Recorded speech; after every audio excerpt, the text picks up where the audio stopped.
Hey, just wanted to welcome you guys back to the weekly podcast doing a market update. So the title today, it says more homeowners find themselves underwater. Is that the case for our area? Is that just a nationwide statistic? And what the heck is going on? Let's find out.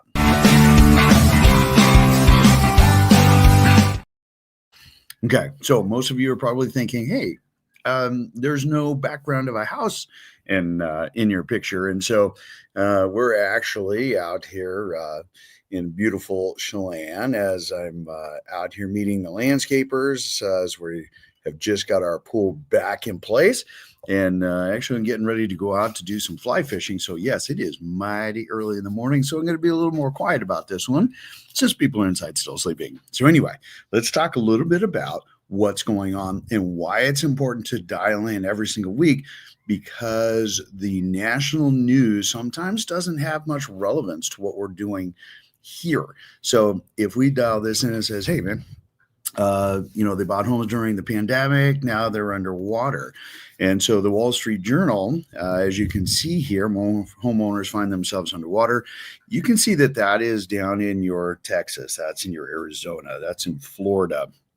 In the upper left-hand corner in Washington State, where the arrow is pointing at 0, you can also see that Washington State is also 0. When we talk about a recent article put out by a very reputable news reporter that I respect, I have to say that because I'm not throwing him under the bus in any way, says home values have started to decline in Seattle region, new data shows. Mark Stiles is talking about an article that homes.com put out. Seattle median prices should have been sales prices because that's the number that they were working off of. Said in May that sales prices fell 1.3% annually. Townhomes are suffering probably a little bit more. And then, of course, the Puget Sound region is also the fourth best market nationwide. Now, here's the thing. See, Mark is working with information that isn't in real time, like what this podcast does, so you guys can make really good business decisions. Now, Mark has interviewed me a number of different times when I was one of the board of directors. Super smart guy, and he does, I think, a really great job. So make sure that you do read his articles in the Puget Sound Business Journal, because he's one of the few that really do get it right. And in May, he did get it right because he's looking at Seattle proper itself, not on a more global level, global in the sense of like Pierce, King, Snohomish County, or even Northwest MLS wide. So we look at single family residents only, Northwest MLS wide. And then we also have other reports that dial in city specific. So, but remember what Mark said about May, because that's going to come into play here in just a little bit. So let's take a look at some of our other topics for the day. Upper left, we have pending home sale data sources score some of points, but not enough to change the game. In other words, we've seen pending home sale scores actually better, but we're not seeing much of a significant change. And you might be asking, okay, why is that? Well, there's still a lot of trepidation about what's going on with the new administration, where things are going to be going, what's happening internationally with some of these war/non-war situations. And then, of course, hey, are tariffs starting to play a role? What is that mitigated role? There's a lot of information going back and forth on that. When we have to write the check at the grocery store, the lumber store, wherever we're at, that's how we decide how are tariffs affecting us. So those things are still out. Interest rates, have been bobbling. They go up and down every single day. Fortunately, the feds did not change the Fed rate, which has nothing to do with the mortgage rates. So keep that in mind, which has allowed the mortgage rates to keep coming down. In fact, let's dive into the rest of our news here. There we go. When we take a look at the bottom left, new home sales dropped to lower end of range after hitting highs last month. And they're talking about new construction. And in fact, new construction in our area is still doing well. 30-year, you can see that our 30 years gone from 6.89, which we've been hovering at quite a bit, down to 6.72. And of course, bottom right, mortgage rates winning streak continues. And that is 100% accurate. What we're talking about are mortgage rates that are the number one driver right now. There's a lot of buyers out on the sidelines. There was a report that you guys might remember a couple of Saturdays ago said, hey, here's the gross number of buyers that are out there. Here's the gross number of sellers. And are we leaning more towards a buyer's market, more towards a seller's market? Excuse me. And I say we're right in the middle because we have the same number of coming on and the same number going off. And that is what we call, if we have a scale, we're pretty well balanced. Are we hedging more towards buyers? You know what? That's super interesting because I just had a conversation with one of my team members, Steve, and he's like, dude, we've got people that are making multiple offers still. I'm like, of course you are, because a well-priced home is going to see multiple offers. Buyers know what a good value is. And as we've been continuing to cha-ching, mortgage rates down, buyers are becoming more and more active. As we come up post July 4th weekend, okay, we're going to see our real estate market start to really kick off because people are getting situated. They've gotten used to the summer. We've gone through our vacation trifecta, and that's going to go until about late August. And then all of a sudden, that mindset's going to shift again away from real estate. We got kids getting back in school, getting back in college. We have last minute vacations, things like that. We've got Labor Day weekend. We have all these things that are going to come up, and then boom, we head into winter. And so mid to late September, then we start to see our real estate market pick up again until about the first week in October or in December. So it's not as aggressive. In fact, this year we haven't had any kind of aggressive activity, which is super interesting and not unexpected. So if we come back here and we take a look at this, so this was last week, right? We were at 6.81. We were talking about the downward trend. So I'm going to take you to a live screen. Hang on a second here. And let me click on this. Here we go. So here's our live screen. And as you can see, the numbers kind of bobble around. You might say, oh my gosh, look at that dip right there. So that dip was just before the Feds dropped their rate. And that is super important because every time the Feds have dropped their rate, like they did here, mortgage rate shot up. This was when we went from, the low sixes, almost when people were saying, oh my gosh, we're going to be hitting 7-8%, bink, right? Now, where are we at today? So this was our peak, and note at the bottom, it says the week ending May 29th. And as you can see, May right here was an upward trend. And that's a lot of what, like Mark Stiles is saying, hey, May was not a good month because, real estate prices were coming down. Why? Because we were seeing mortgage rates going up. Now, what's going to change and what Mark will see for June when the June numbers come out, which you're already seeing and have been seeing, mortgage rates have been coming down, today being 6.77, as you can see on the other side there. Now, as we take a look at what's going on in hang on a second here, I need to add that back to the stage. There we go. When we start taking a look at what's going on as far as velocity, right? What's coming on market, what's going off market. Look at this.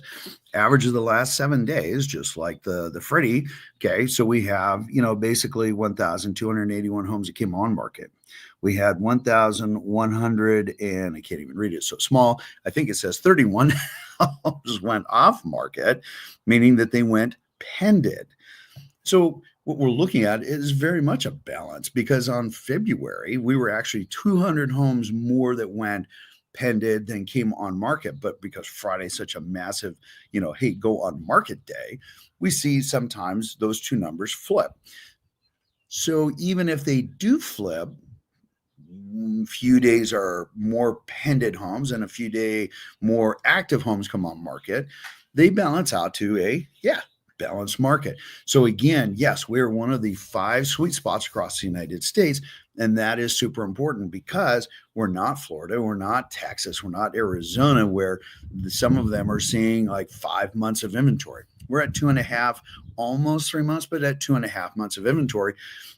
In our new norm since I would say probably 2008, 9, right in there, after we started to see the inventory drop back down from the Great Recession, 2 to 3 months is our norm. So if that's the case, we're right on target. Sure, we may not be seeing the 22,000 homes that we've historically seen during the summer.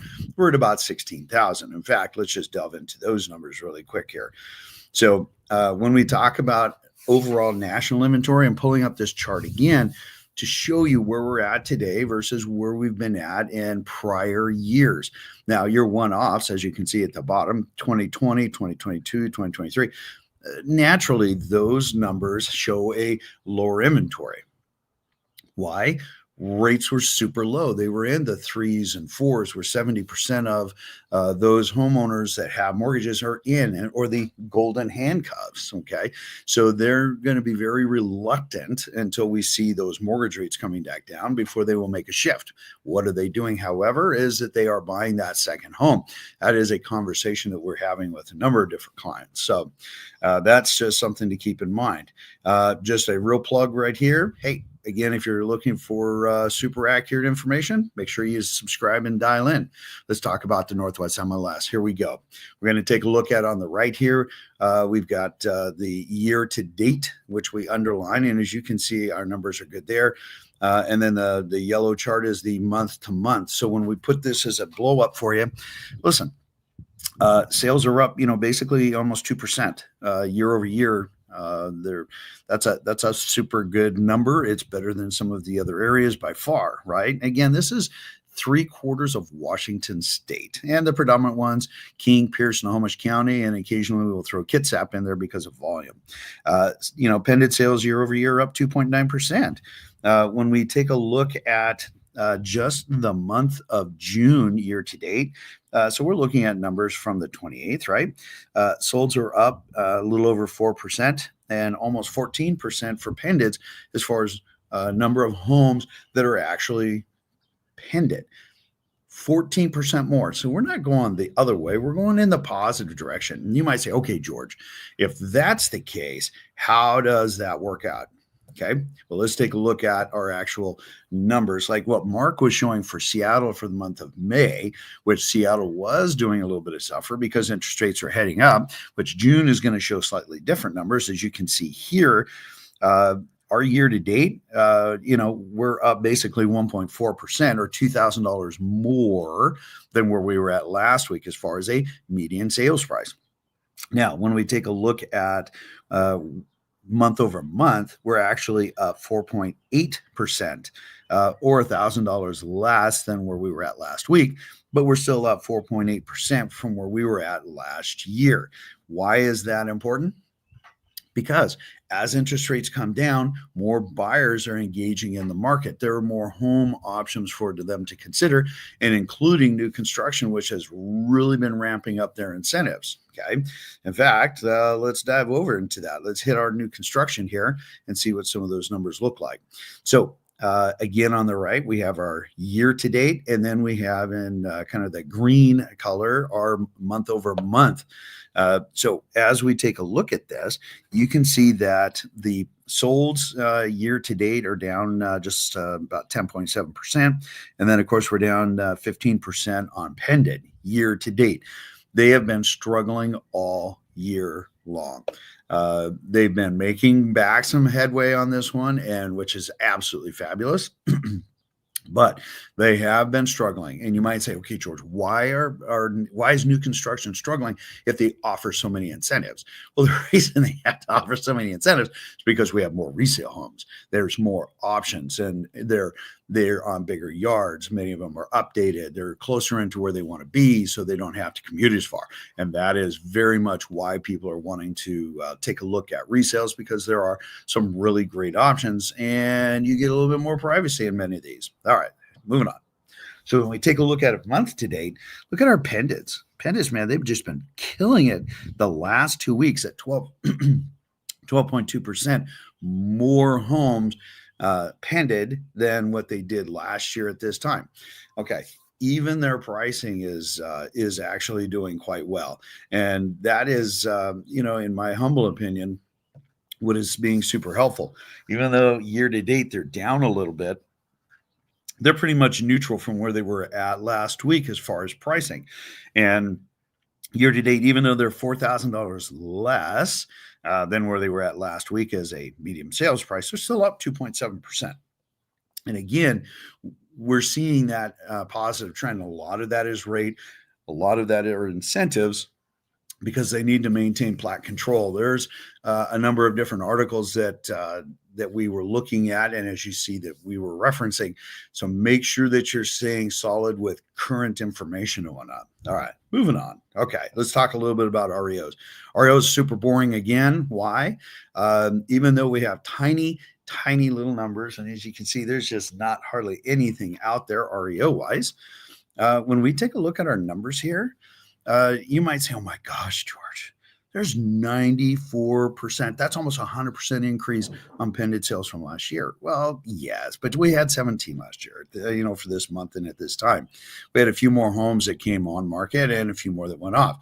We also, we also had a number of homes that are not REOs or bank owned, standing for real estate owned, that are privately held, that are being mismarketed because their agent did not pay attention. Setting that aside, when you take a tiny number and double it, it looks like a big number. And like the Washington State group that is saying, oh my gosh, we have a massive increase on foreclosures. Yeah, well, you notice they used a percentage and not the actual number, because the actual number was super, super tiny, super tiny. So if you think that foreclosures are a great deal out there, they're not. Why? Because we don't have very many. You saw the green chart. So anytime a bank takes a property back, they put it on market, they're doing paint, carpet, and vinyl. They're getting very close to market value for them. So there's a lot of other options to consider where you're out there. In the meantime, we're going to go out fly fishing. I hope you guys have an absolutely beautiful day. It is stunning out there, as you can see. There we go. Anyway, I will talk to you guys next week. If you have questions, post them. Make sure that you smash that subscribe button. Stay in tune. I keep you guys updated even when I'm out having fun. In the meantime, I'll catch you on the next video. Take care.